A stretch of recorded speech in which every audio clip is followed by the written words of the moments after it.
18세기 스코틀랜드의 수도 에든버러.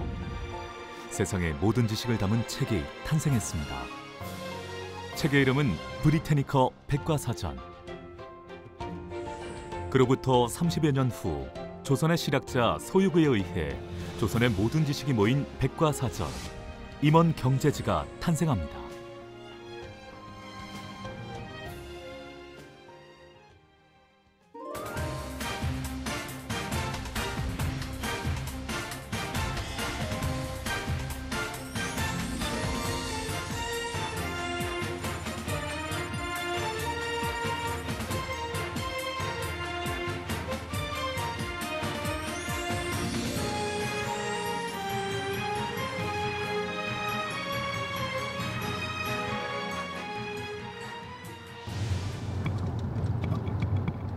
북한과 맞닿아 있는 도시 경기도 파주시. 임원경제지의 흔적을 찾아 가장 먼저 찾아간 곳이 바로 분단의 끝마을 파주입니다. 이곳에서 서울대 대학원 시절 처음 접한 임원경제지의 위대함에 매료되어 18년째 임원경제지 번역 작업에 매달리고 있는 임원경제연구소 정명현 소장을 만났습니다. 안녕하십니까. 예. 네. 여기 오기가 참 힘드네요. 예, 정말 힘든 곳입니다. 지금 이제 볼 수 있는 곳이 어디를 이제 봐야 돼요? 예, 지금 금능리를 봐야 되는데요. 장단 금능리가 여기에서 갈 수 없는 곳입니다. 비무장지대에 있기 때문에 민간인은 물론 군인들도 잘 갈 수 없는 곳입니다. 그래서 지금 여기에서밖에 볼 수 없는 곳이라 여기까지 왔습니다. 네. 풍석 서유구 선생을 볼 수 있다는 곳인 도라 전망대에 올랐습니다. 예, 저쪽입니다. 저쪽. 예, 장단 금능리인데요. 예, 지금은 이제 막혀서 아예 갈 수가 없는데 저쪽에 묘향이 있어요. 그래서 3대 묘들도 다 저기에 모여 있고 서유구 집안의 사람들이 다 묘들이 거기에 모여 있습니다. 지금은 살벌하게 이렇게 남과 북이 대치되어 있는 이런 환경에 처해 있는데요. 200년 전은 남과 북이 없었던 때 아닙니까? 그리고 개성하고 여기 장단하고 바로 인접 지역이라서 아주 평화롭고 중국에 있는 고급 문물들이 계속 개성을 통해서 유통되었던 과정에 있는 마을입니다. 조선의 중간 지점에 위치한 파주시 장단면은 중국 사신들의 발길이 끊이지 않는 조선시대 문물의 교역지였습니다. 서유구는 당대 최고 명문가인 달성 서씨 가문의 자손이었습니다.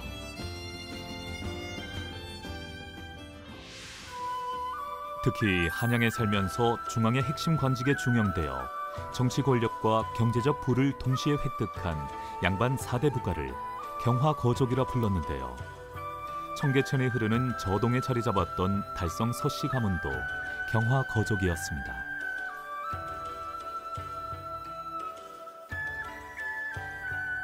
서유구 가문은 정조 시절 최고의 영광을 누렸는데요. 삼정승을 지낸 그의 작은 할아버지 서명선의 집이 한양 서쪽에서 가장 큰 집일 정도로 부와 명예를 가진 가문이었습니다. 서유구 역시 27의 과거의 급제, 정조의 최측근 문신 집단인 규장각의 초계 문신으로 발탁되었습니다.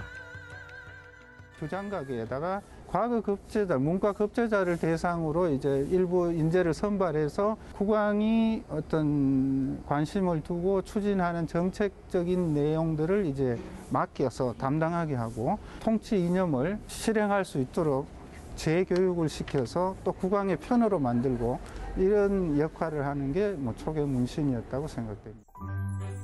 당시 사대부는 가문마다 학풍이 있었는데요. 달성 서씨 가문에도 가학이 있었습니다.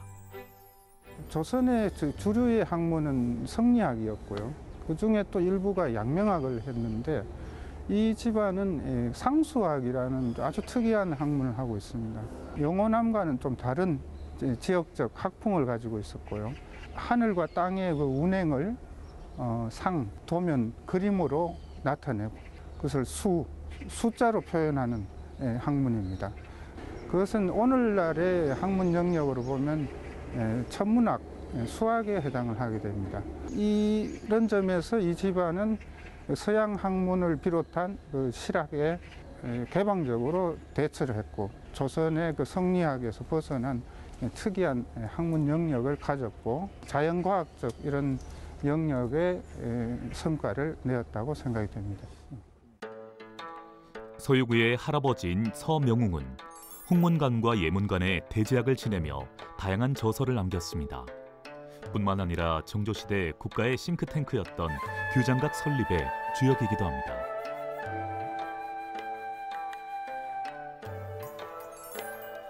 서유구의 아버지 서호수는 조선 최고의 사대부 천문 역산학자였습니다. 그런 이유로 국립기상청에 해당하는 관상감의 개혁을 주도하기도 했습니다. 규합 총소를 쓴 빙허각 이 씨는 서유구의 형수로 어린 시동생인 서유구를 직접 가르치기도 했습니다. 서유구 또한 뛰어난 학자로서 인정받아 정조의 총애를 받으며 규장각의 편찬 사업에 주도적으로 참여했습니다. 정조 시절 그는 누판고, 학내합편, 육주약선 등 총 11종의 책을 편찬했습니다.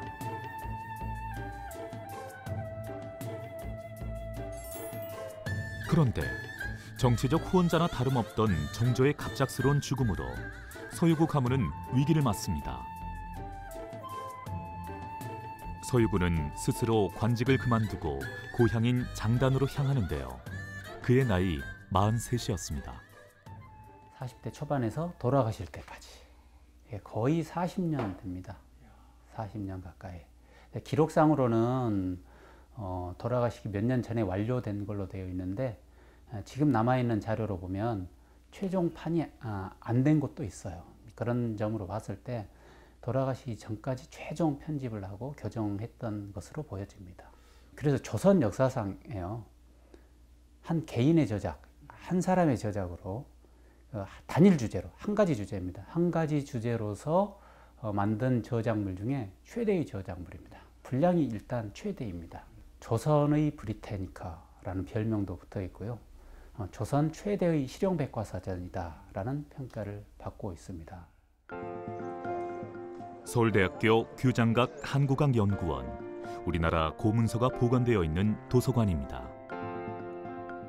바로 이곳에 조선판 브리테니커, 풍석 서유구의 임원 경제지가 있습니다. 그동안 일반인에게 공개되지 않았던 임원 경제지 전권.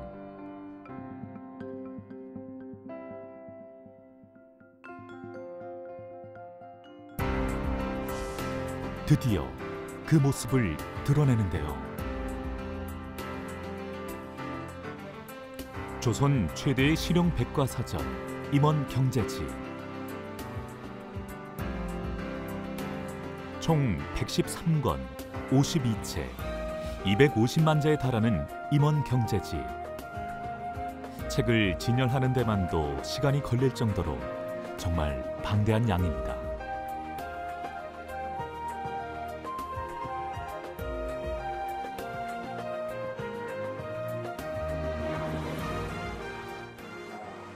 양이 어마어마하네요, 이거.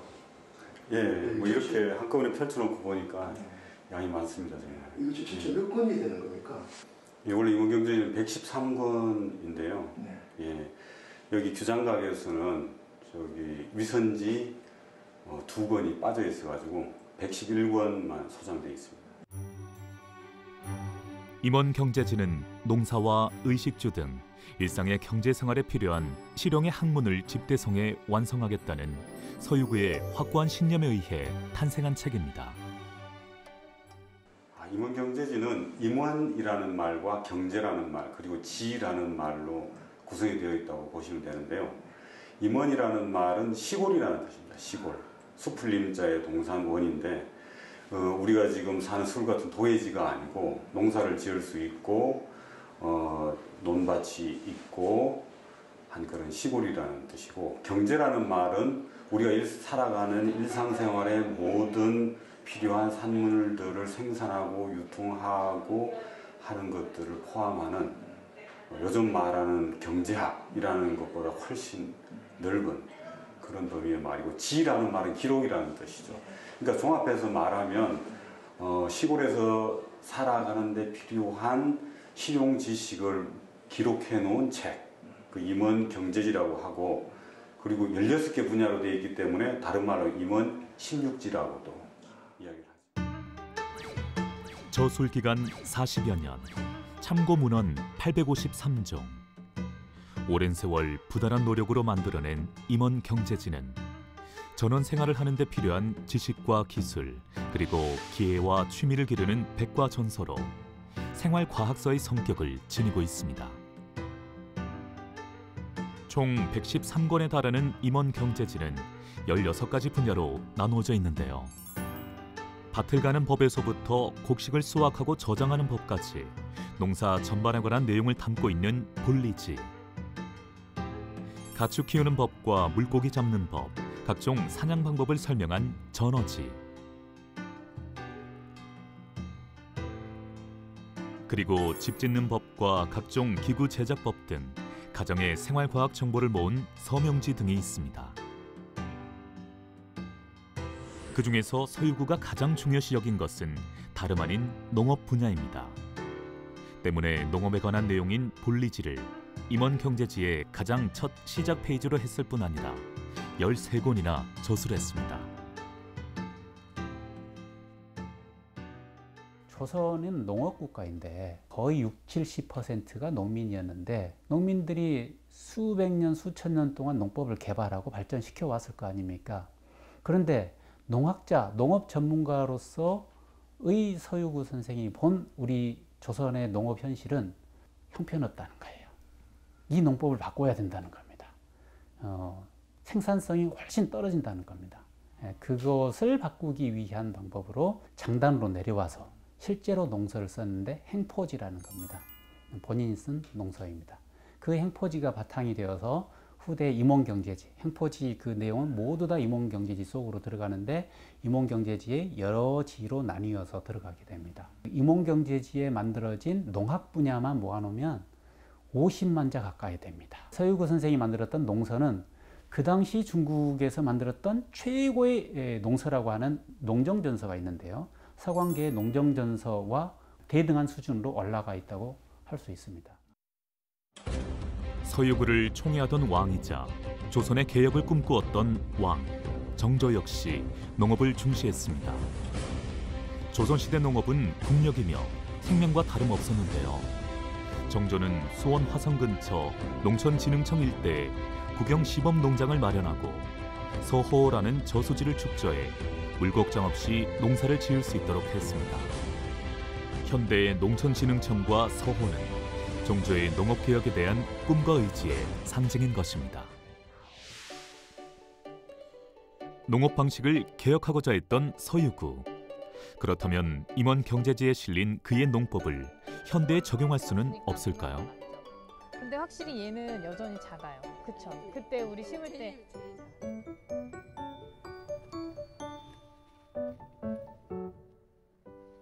배추 어때요? 좋아요. 배추 속은 어때요? 괜찮아요. 괜찮아요? 네. 벌레도 하나도 없어요. 약 한 번도 안 쳤는데. 노란하니 맛있게 보이는데요. 근데 그래도 안쪽은 괜찮은 것 같죠? 안쪽은 쟤는요? 제 끝에 있는 애는? 이 걔는 제일 실하죠, 지금 여기 있는 것 중에는. 이쪽은 좀 그래도 괜찮은 것 같아요. 이 배추밭은 그 조선 후기 실학자셨던 그 풍석 서유구 선생이 집필하셨던 임원경제지에서 소개하고 있는 그 구종법으로 재배한 배추밭이죠. 구종법이라는 게 어떤 거죠?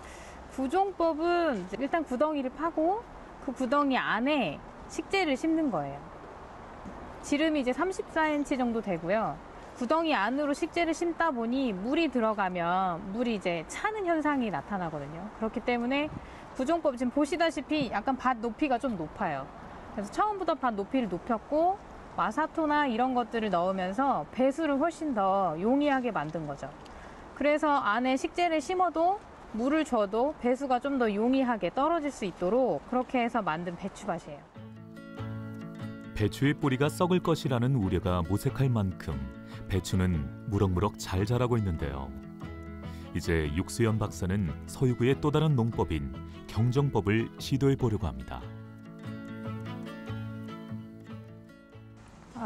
이 밭은 그 임원경제지에서 나온 그 견종법으로 밀과 보리를 파종하기 위해 만든 밭이에요. 파종을 하거나 할 때는 우리가 알고 있는 고랑이 아닌 그 두둑에 씨앗을 파종을 하는데 그 견종법은 두둑이 아닌 고랑에 파종을 해서 좀 더 그 수확량을 좀 더 높게 하거나 아니면 노동력을 조금 더 덜 들게 하려고 하는 방식으로 만든 농법이죠. 이러한 실험들을 통해 200년 전 서유구가 제시한 농법들이 소규모 농법이나 도시 농법으로 현대에서도 적용 가능하다는 것이 입증된 셈입니다.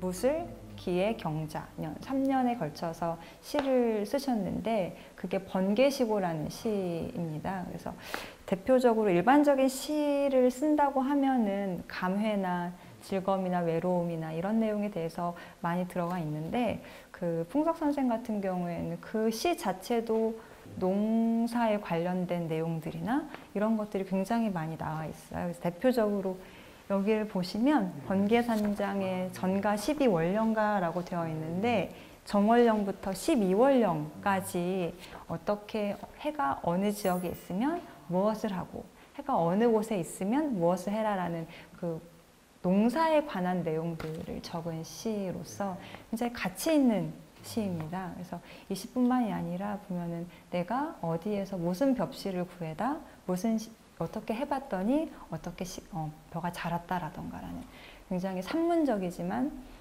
농사에 실제로 도움이 될 만한 그런 시들을 많이 쓰셨습니다. 농민에게 도움을 주고자 서유구가 쓴 12월령가를 비롯한 농법들은 모두 그가 직접 농사를 지은 경험을 바탕으로 한 것입니다.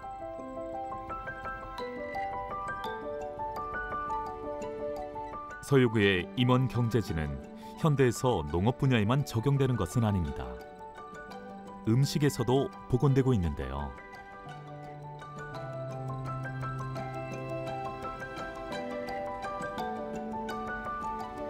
전주에 자리한 풍석 음식연구소. 광미경 소장은 임원 경제지 정조지에 저술된 음식들을 연구, 복원하는 일에 앞장서고 있습니다. 제가 아무래도 이제 그동안 일하고 책도 쓴 것도 있고 또 그런 저한테 이제 그런 기회를 이제 베풀어 주신 분이 서유구 선생님이고 이러고 있다가는 서유구 선생님을 알리지 못하고 언제까지 이럴 것인가라는 생각이 들어서 제가 안 되겠다, 빨리 이거를 만들자. 그래서 서유구 선생님에 대한 감사의 마음으로 사실은 이제 두 개의 공간을 마련했습니다. 서유구의 서재 자유열제 개강 커팅을 시작하겠습니다. 지난해 11월 풍석 서유구 기념관인 서유구의 서재 자이열제가 문을 열었습니다. 기록이 완영일록에 있습니다. 그 사실을 확인하고 저는 상당히 감동을 받았습니다. 우리나라의 조선시대에서 나라를 운영하는 읍을 다스리는 사람치고 이렇게 물차, 수차를 직접 만들어서 보급하려고 했던 관리는 아무도 없었습니다. 임원 경제지와 같은 방대한 저술을 남겼음에도 지나치리 많지 부각되지 못한 풍석 서유구를 알리기 위해서인데요. 임원경제연구소에서 오사카 브리티하게 있는 책을 토대로 해서 복보한 것이고요. 그리고 그분 이제 저희 음식연구소 소장님께서 이 교학정서를 복원하고 하면서 소설로 예전에 식약 동원이라는 말이 있잖아요. 그러니까 음식이 바로 약이다 이런 말이 있기 때문에 몸을 건강하게 하는 보양에 관련된 내용이라든지 치료할 때 쓰는 약이라든지 이게 모두 다 음식하고 관련이 되어 있죠. 이런 분야가 또 두 개가 있고요. 그리고 이런 것들이 모두 다 모여서 정조지를 구성하는 겁니다. 정조지는 원재료를 가지고 실제로 가공하는 거죠. 정조지 하나만 가지고서도 조선 최대의 음식 백과사전이다라고 평가를 할 수 있습니다. 아무리 관직을 그만두고 낙행한 후 저술한 책이라지만 사대부 선비였던 서유구는 어떻게 음식 백과사전인 정조지를 쓸 수 있었을까요?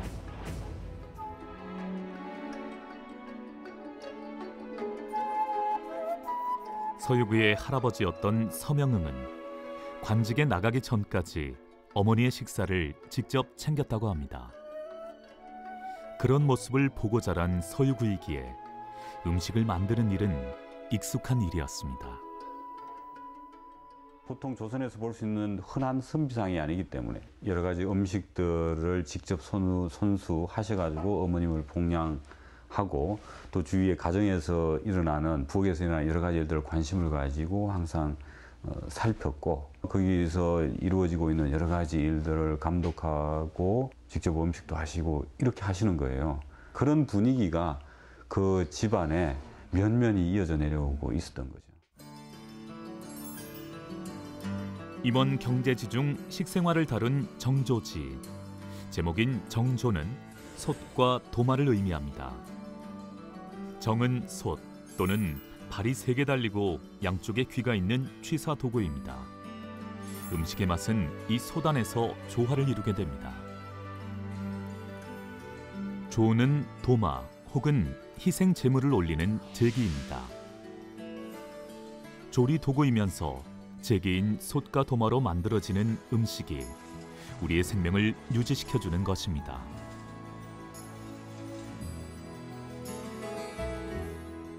예나 지금이나 우리나라 음식의 가장 기본이 되는 밥.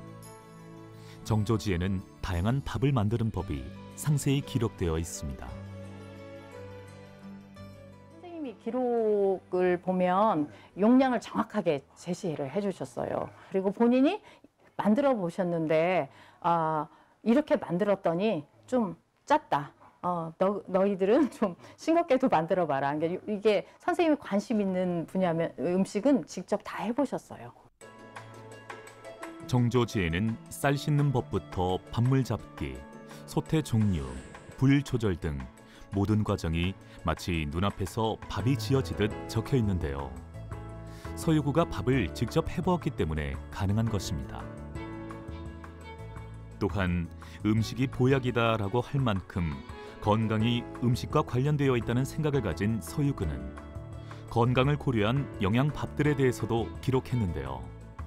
대표적으로 비름 나물밥이 있습니다.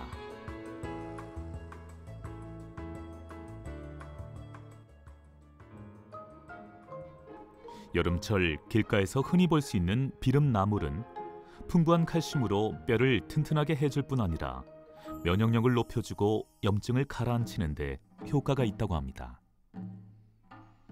비름 나물밥을 짓는 방법은 간단합니다. 밥이 뜸이 들려 할 때 밥 위에 비름 나물을 얹어주기만 하면 됩니다.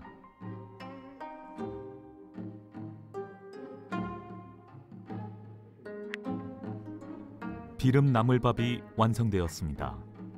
여름철 더위를 덜 타게 해주고 배탈도 나지 않도록 해준다는 비름 나물은 여름철 건강식이었습니다.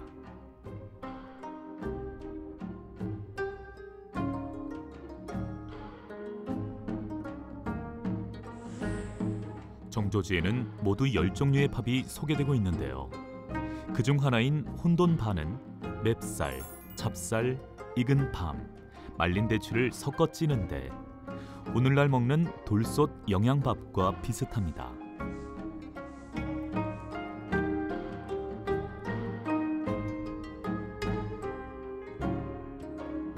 수많은 요리법들이 기록되어 있는 정조지에서 광미경 소장은 우리 밥상에 없어서는 안 될 반찬, 김치를 가장 먼저 복원하고 있습니다. 서유구 선생님의 레시피는 워낙 방대하고 또 분야도 다 이렇게 세밀하게 분류가 돼 있어요. 떡과 죽, 면과 만두 이렇게 했는데 저희가 이제 시급한 거, 김치가 그 중심에 서 있긴 하지만 제대로 원래 원형 뿌리를 모르기 때문에 세계화하는데 어떤 한계가 있다고 생각해서요. 김치를 제일 먼저 복원했고 이 콘텐츠가 널리 알려지는데 빠르게 도움이 될 수 있는 분야부터 저희가 먼저 우선적으로 복원하고 있어요. 우리 조상들은 싱싱한 채소를 구할 수 없는 기나긴 겨울을 대비해 채소를 소금에 절여 저장하는 방법을 일찍부터 알고 있었습니다. 그런데 김치의 주 재료인 배추를 찾아볼 수 없습니다. 왜일까요?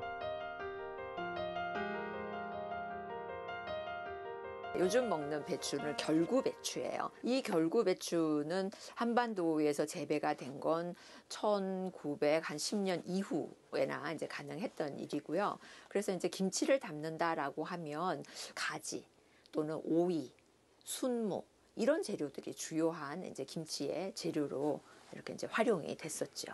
과거에는 소금이나 또는 술찌개미나 또는 소금에 술찌개미를 섞거나 이런 데다가 이제 절일 채소를 푹 절였다가 그거를 먹는 이제 이런 장아찌 형태의 이제 이런 김치들이었죠.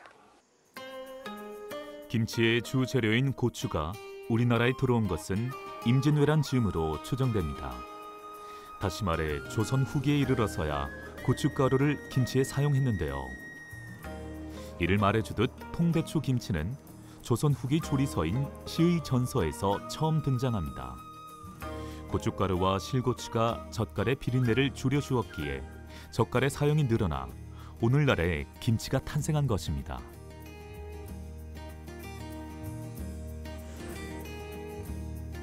정조지에 소개된 김치 중 하나인 전복김치는 경남 지방에서 주로 담가 먹었는데요.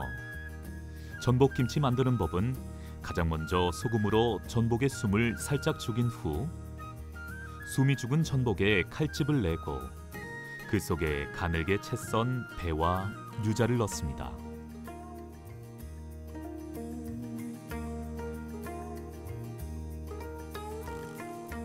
독에 속을 채운 전복을 넣고 심심하게 만든 소금물을 부어주는데요. 유자 향이 전복의 비린 맛을 없애주고 배가 전복을 부드럽게 해줍니다. 장황과는 조선시대 오이 소박이입니다. 먼저 오이의 가운데를 둥글게 홈을 파줍니다. 으깬 두부에 후추로 간을 하여 속을 만듭니다. 오이의 홈에 속을 넣은 후 끓인 간장을 부어 하룻밤 삭힙니다. 이렇게 만든 장황과는 고소하면서 깔끔한 맛을 냅니다. 조선시대에는 지금보다 훨씬 다양한 육류가 요리 재료로 사용되었습니다. 정조지에는 육류, 조류, 어류, 채소 등을 한 번에 즐길 수 있는 음식이 소개되어 있는데요. 바로 신선노라 불리는 열구자탕입니다. 고기와 내장, 말린 전복, 해삼, 꿩 등 열구자탕의 재료는 무려 33가지나 됩니다. 신선로의 음식 이름은 열구자탕이에요. 그래서 기쁠 열자에 입을 즐겁게 하는 탕이다라고 해서 열구자탕이라고 하고요. 사실은 이제 중국에서 들어온 음식입니다. 그래서 1720년경에 쓰여진 걸로 추정이 되는 소문사설이라고 하는 책에 보면 중국의 음식이다라고 하면서 열구자탕을 소개하고 있어요. 근데 그 음식이 입을 즐겁게 하는 음식이니 얼마나 맛있었겠어요. 그래서 그런지 굉장히 조선에 유행을 합니다. 그야말로 산의 진미가 다 들어가서 즉석에서 끓여지는 이런 이벤트까지 할 수 있는 음식이었던 거죠.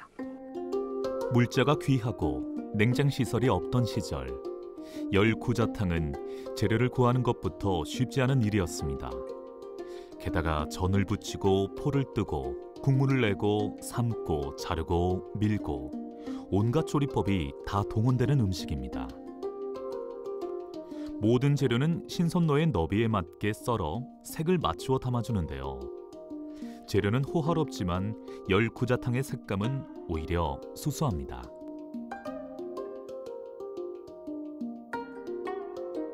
소고기 양지와 무로 시원하게 끓여낸 육수와 다양한 재료와 조리 방법이 어우러져 뛰어난 맛을 만들어냅니다. 열구자탕은 맛에 감동하고 만든 정성에 감동하는 음식입니다.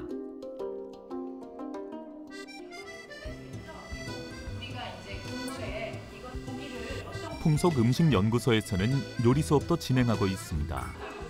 임원 경제지에 기록된 음식들을 대중들에게 알리고 공유하기 위해서입니다.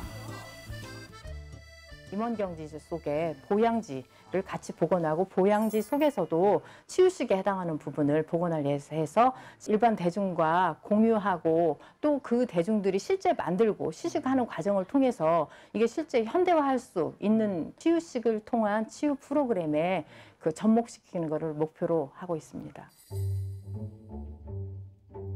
전라북도 전주시는 서유구와 특별한 인연이 있는 곳입니다. 서유구는 전라도 관찰사를 역임했는데요. 지난해 6월 전주시는 전라도 관찰사 시절 서유구가 쓴 완영일록을 번역 출간했습니다.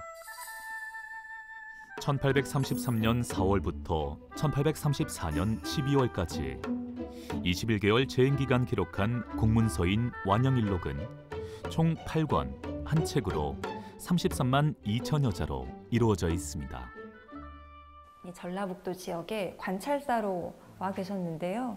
그때 약 2년여간 단 하루도 빼놓지 않고 이제 위로는 중앙 각사와 구관과 아래는 53개 주, 전라도의 관할주인 53개 주에 그 왕래한 공문서라든지 직접 내린 지시라든지 그다음에 사법사건의 판결문 이런 것들을 단 하루도 빼놓지 않고 매일 기록을 하셨어요. 전라도의 사정, 제주도까지 기록이 나와 있으니까 제주도의 사정까지도 훤히 들여다볼 수 있고요. 굉장히 재미있는 사건들도 많아서 특히 사법사건들 같은 경우에는 치정 사건부터 해서 굉장히 다양하고 재미있는 사건들이 많습니다. 이제 그런 것들을 이제 판결해서 어떻게 처리하는지 그런 내용까지도 다 담겨 있어서 그게 전무후무하고 조선시대를 통틀어 그다음에 팔기도를 통틀어 그런 기록이 없거든요. 전라도 관찰사 기록인 서유구의 완영일록이 185년 만에 완역 출간된 것은 전라가명 복원사업의 일환으로 이루어진 것인데요. 완영일록이 세상의 모습을 드러낸 것처럼 전라가명 복원도 곧 완성된다고 합니다. 이게 이제 이번에 다 번역이 돼서 나오는 책인가요? 네, 앞으로 이제 향후 2024년까지 쭉 출간되어서 나올 책들이고요. 현재 나와 있는 책들은 서명지, 유해지, 이운지, 상택지, 예규지가 지금 현재 출간되어 나와 있습니다. 그 예규지를 좀 보시면요, 이 예규지는 실제적으로 경제활동, 장사를 하는 사람들에게 굉장히 유용했을 것으로 판단되는 책인데요. 실제로 이제 이 책 같은 경우에는 뒤편에 저희가 따로 부록으로 실어놓은 부분인데 보면은 실제로 공주부터 어디까지는 몇 리가 걸리는지를 처음부터 끝까지 이렇게 기록을 해서 너희가 어느 지역에 가려면 어느 정도의 거리가 걸리니 이 거리를 참고해라라는 이 기준을 삼아서요. 이 지역에 도착을 했을 때 언제 어느 지역에 장이 선다라는 것들을 전부 다 기록을 해서 이 기록에 너희가 어떠한 상품을 팔려 가려면 몇 리가 걸리니 너희가 산정을 해서 출발을 해서 이날과 이날의 장이 설 경우에는 그거에 맞춰서 출발하라는 기록들이 전부 다 이렇게 표현이 되어 있습니다. 실제로 책을 출판할 때 굉장히 어려웠던 부분인데요. 이 책은 실제로 너희가 어디에 살려면 적어도 어느 지역을 피해서 살아야 너희가 물을 마시거나 생활할 때 더 유용한지에 대해서에 대한 지침들이 나와 있는데요. 굉장히 과학적으로 표현이 되어 있고요. 지금도 아마 보시면은 이 지역에 사시는 분들은 아, 우리 지역이 실제로 명당이었구나, 이게 뭐가 풍부했구나 라고 하는 것들을 쉽게 접근하실 수 있을 것 같습니다. 유네스코 세계 문화유산으로 지정된 수원 화성은 정조의 효심으로 만들어진 곳입니다. 이곳에서는 무예단의 무술 시범이 행해집니다. 그중 가장 인기 있는 무술은 바로 활쏘기입니다. 외국인 관광객들에게도 인기 만점인 활쏘기는 임원 경제지 유해지 편에 기록되어 있습니다. 유해지 편에 사결이라는 부분이 있습니다. 그래서 활쏘기의 비결로 해석이 되는데요. 활쏘기, 조선시대 때 사람들이 활쏘기를 어떻게 수련하고 그리고 그 수련법이 어떠한 삶에 도움이 되는지, 그리고 활을 잘못 쏘면 이제 잔병이라고 해서 활쏘기에 병이 들 수도 있거든요. 신체를 다치게 할 수 있는데 그런 부분까지 좀 상세하게 설명해 놓은 책이 임원경제지의 사결편이죠. 총 6권으로 구성된 유해지는 독서법, 실용수학, 서예 등 자기 개발에 관한 내용을 담고 있는데요. 활쏘기 기술도 자세히 적혀 있습니다. 임원경제지에서는 어떻게 기록이 좀 되어 있나요? 한번 보여주실 수 있습니까? 네. 이렇게 엄지 손가락으로 화살을 걸어서 시비에 걸고요. 그다음에 깍지 손을 누른 다음에 약간 고운 다음에 들어 올려서 이제 앞손은 별, 그다음에 뒷손은 절이라고 해서 앞손을 밀어내고 뒷손은 서예의 삐침법처럼 뒤로 뻗쳐서 화살을 보낸다라고 설명이 되어 있습니다.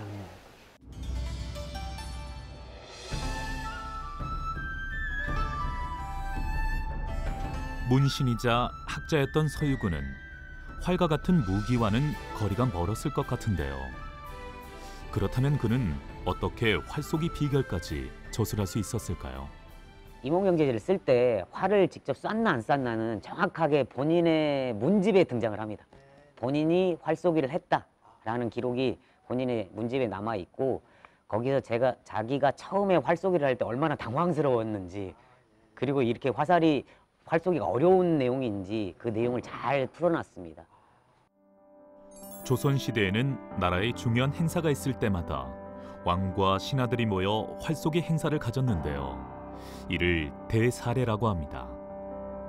이런 이유로 서유구 역시 직접 활을 쏘았던 것입니다.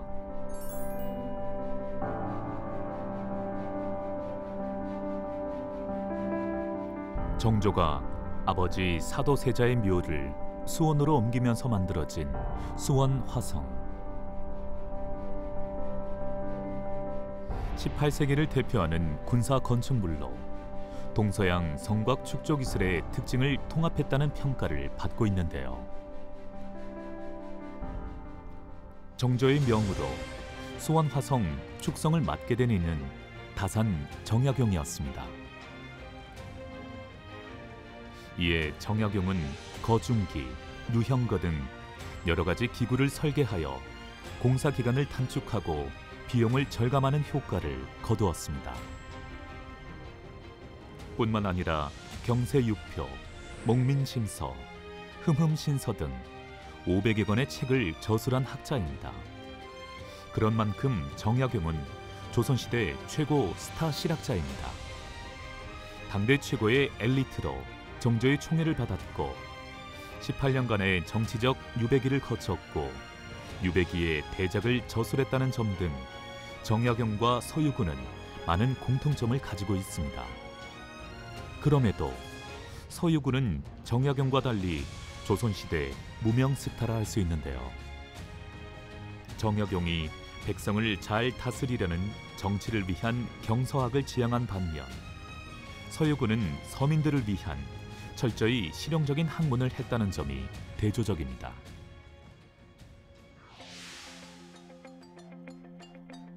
수원화성 단청에 사용된 기름 명유.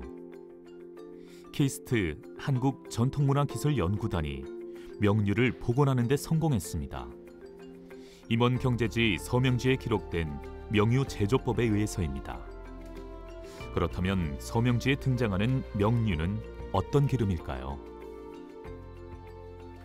우리 현재 문화재 보호할 때 단청을 칠하고 맨 마지막에 명유를 칠하라, 이런 문헌에는 나와 있는데 현재 명유는 세상에서 없어졌어요.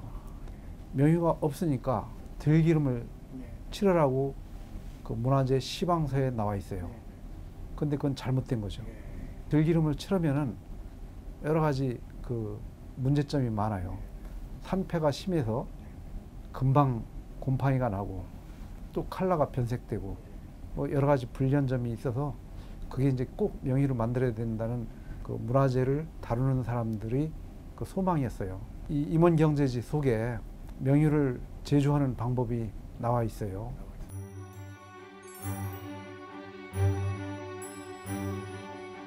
쓰는 물건을 넉넉하게 한다는 뜻의 서명지는 집의 건축은 물론 가재도구, 장식품, 의복, 그리고 교통수단 등 가정의 생활과학 일반을 다루고 있는데요. 키스트 연구팀은 바로 이 서명지의 건축기술 부분에서 명유 제조법을 찾아낸 것입니다. 그 당시에 보면은 들기름을 스테다 넣고 황단 문명석을 차례로 조금씩 넣은 다음에 밑에 불을 뗐어요. 나무로. 그 나무를 몇 단 넣으라는 것까지 기록이 돼 있어요. 예. 그래서 그걸 넣고 이렇게 해보니까 들기름 자체가 묽었던 게 점점 점도가 올라가는 거예요. 그래서 이제 이거를 생각하고 저희는 왜 이럴까, 현대과학으로 풀 수 없을까 하고 생각하다가 공기가 없는 곳에서 반응을 해봤어요. 질소 가스 속에서 반응을 했더니 반응이 전혀 안 일어나요. 아, 이게 공기가 필요한 반응이구나. 그래서 이제 지금은 현재 100%짜리 산소만, 이렇게 산소를 불어넣으면서 반응했더니요, 반응이 막 쫙 가버리는 거예요. 명유는 목재 건축물이나 단청에 칠하는 코팅제로 수분 때문에 목재가 썩는 것을 막아주는 역할을 합니다.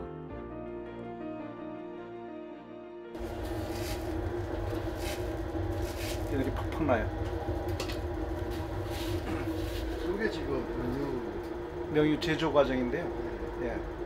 하루 보면 6시간 내지 12시간 정도 반응을 해야지만 고분자가 잘 돼서 명유로 전환됩니다. 돌고 있네요. 예.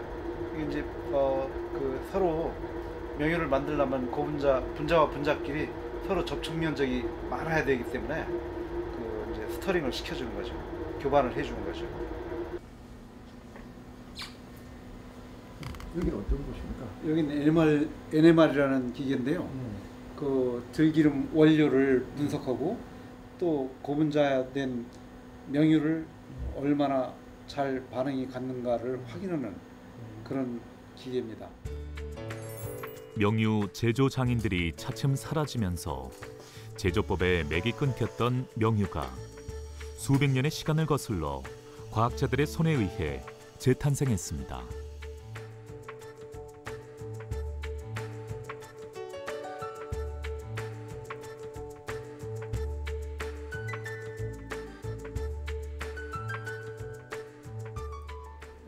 이게 인터그레이션이라고 하는 건데요. 적분값인데 7.0이면 본래 들기름이에요. 근데 이게 줄어들면서 고분자화가 많이 됐다는 거거든요. 7.0에서 4.16까지 이제 줄어들었네요. 이거를 이제 환산해 가지고 퍼센트로 환산하면 값이 나와요. 4.16이 나온 거면 가장 좋은 건가요? 굉장히 좋은 것 같은데요. 이거 수치를 어느 정도까지 또 떨어뜨려야 되는 겁니까? 이거는 이제 반응할 때마다 다른데요. 요거 가지고 이제 지금 제가 생각할 때 한 40% 반응이 진행된 것 같아요. 아까 유럽 애들은 15%밖에 못 한다고 그랬잖아요. 그러니까 40% 정도 되는 걸 저는 상업화 시키고자 해요. 70%는 너무 많고. 근데 마음대로 조절은 가능해요.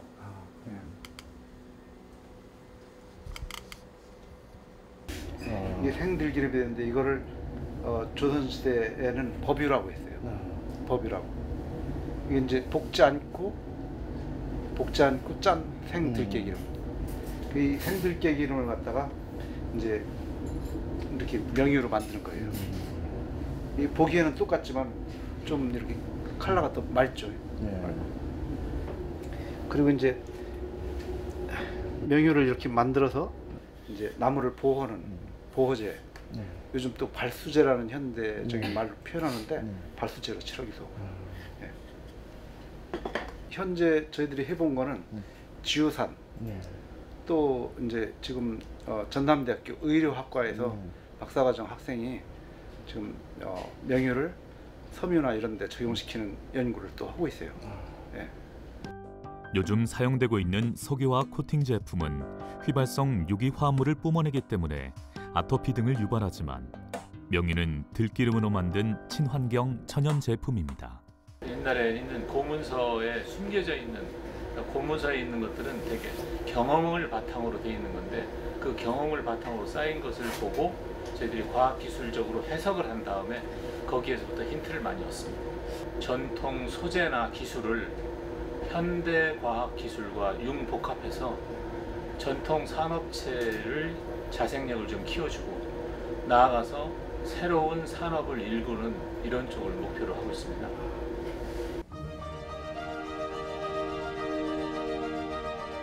(200여 년) 전 쓰여진 임원 경제지는 이렇듯 현대를 살아가는 우리 생활에 여전히 유효합니다.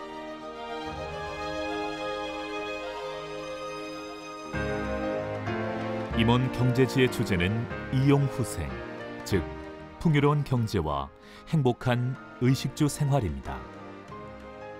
백성들이 더 편하고 잘 사는 세상을 꿈꾸었던 풍속 서유구. 그가 남긴 임원 경제지는 여전히 우리 곁에 남아 현대에 복원되고 새로운 것으로 재탄생되고 있습니다.